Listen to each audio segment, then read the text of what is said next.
આમ તો સામાન્ય વરસાદ આવે તો પણ દિયોદરથી દેલવાડા એટલે કે લાખણી જતો આ રોડ છે એ દર વખતે સામાન્ય વરસાદમાં પણ જળબંબાકાર થઈ જાય છે। આજુબાજુમાં દરેક વેપારીઓને ખૂબ જ મુશ્કેલી પડતી હોય છે। સાથે સાથે આ વિસ્તારમાં આવતા જતા જે વાહન ચાલકો છે એમને પણ ખૂબ જ હાલાકી ભોગવવાનો સામનો કરવો પડતો હોય છે। મારી પાછળ અહીંયા એક સ્કૂલ પણ આવેલી છે। જ્યારે ચોમાસું આવે છે ત્યારે અહીંયા આવતા અભ્યાસ કરવા આવતા જે બાળકો છે એમને પણ ઘણી બધી મુશ્કેલીઓનો સામનો કરવો પડે છે। અનેકવાર આ વેપારીઓ દ્વારા અને સ્થાનિકો દ્વારા તંત્રને તેમજ સરકારને પણ રજૂઆત કરવામાં આવી છે, પરંતુ કોઈ સાંભળવા તૈયાર નથી।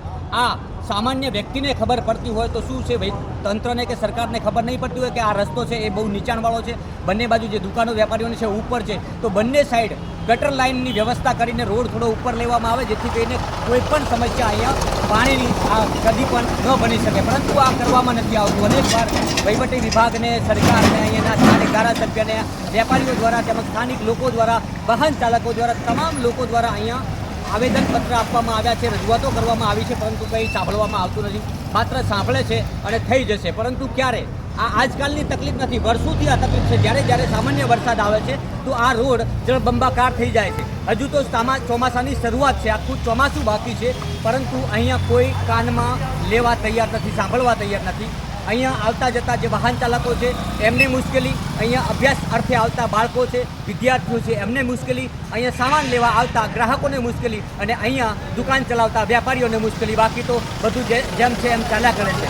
લોકોને મુશ્કેલી પડે છે, કોઈને કંઈ પડી નથી, પરંતુ આ જે મુશ્કેલી છે એ આજકાલની નથી, ઘણા સમયથી આ દેલવાડાથી દિયોદરથી દેલવાડા રોડ છે, પરંતુ આ રોડને દિયોદરથી લાખણીને જોડતો રોડ કહેવામાં આવે છે, પરંતુ હર વખતે પહેલાં ચોમાસામાં પહેલો વરસાદ આવે તો પણ આ રોડ ભરાઈ જાય છે।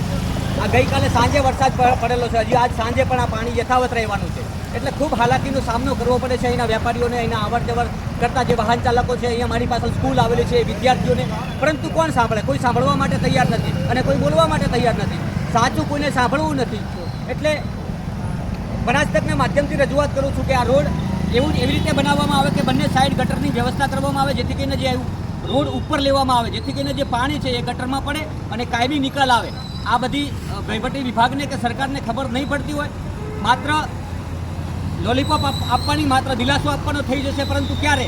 આ તમામ વેપારીઓ મને અરજીઓ પણ બતાવી છે, ધારાસભ્યને પણ રજૂઆત કરી છે, વહીવટી વિભાગને પણ રજૂઆત કરી છે, પરંતુ થઈ જશે અને કરી નાખવામાં આવશે, પરંતુ ક્યારે? કેટલા સમય પછી થશે?